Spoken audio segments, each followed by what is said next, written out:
थांबा, तुम्ही आता या स्वराज्याचे भूपती होणार आहात.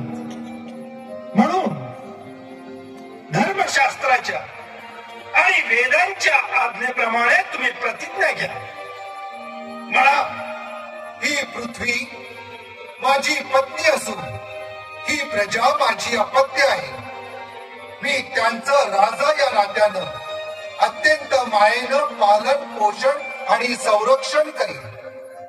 जर मी माझ्या कर्तव्यात चुकलो तर स्वतःहून सिंहासनावरून खाली उतरीन.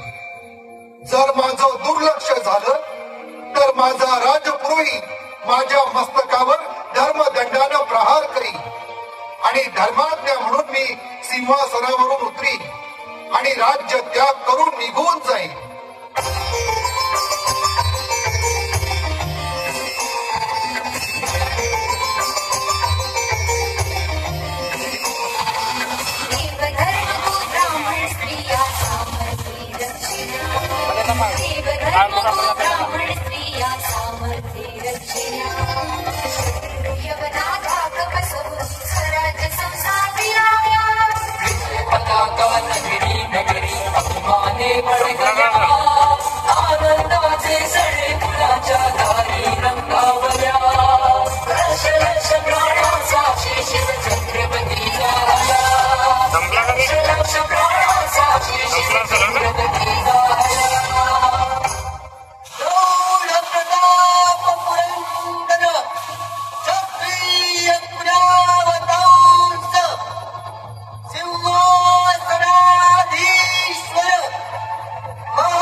Got